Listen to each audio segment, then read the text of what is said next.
You need to be recognizable. If you are, you're a brand.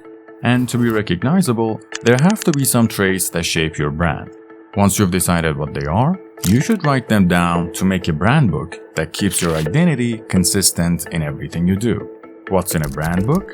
Every brand gets to decide what to include based on their needs and the touch points with the customers. But there are some essentials that every brand needs to have. Like a logo, a sign that reminds people of you and who you are, even what you do. Your logo is the face of your brand. Establish clear rules on how it should be used, minimum sizes, and what to avoid. A color palette to showcase the true color of your brand. Or not.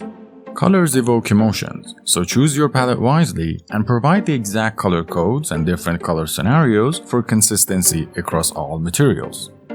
Fonts speak volumes, so typography is the next stop. Specify the fonts that best represent your brand and guide their usage in different contexts. A picture is worth 1,000 words, so you need to decide what kind of imagery and photography to use for your brand. And with all these 4 sections on your brand book, you should be good to go. Well, no. There is a step that you need to take before all of these sections. In fact, it's a decision that you need to make even before naming your brand. It's the first question that we asked on this channel. What is the core and DNA of your brand?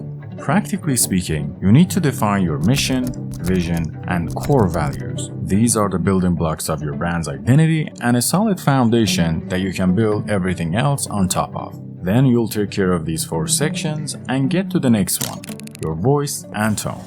Based on your brand personality, you need to know if you're friendly, formal, or quirky. That's what makes it connectable. After that, you should craft a clear and concise messaging strategy. What do you want to say with all these tools? What sets your brand apart? Make sure everyone knows it by sending the right signal. But a brand book isn't just a document.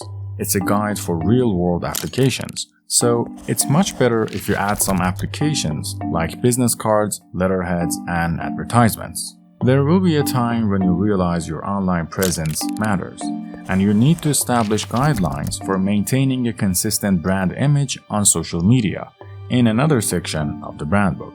So far, branding was fun. But we can't forget about the legal and long-term aspects of it, so you should protect your brand legally by understanding trademark rules and making sure your brand complies with relevant laws and regulations. And if you ever need help with this part, you can always ask Ms. Walters.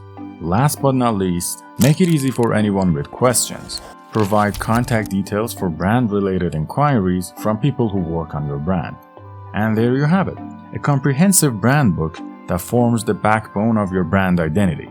Now, next step. What's your strategy out of the main 4 branding strategies? It's time to make a decision.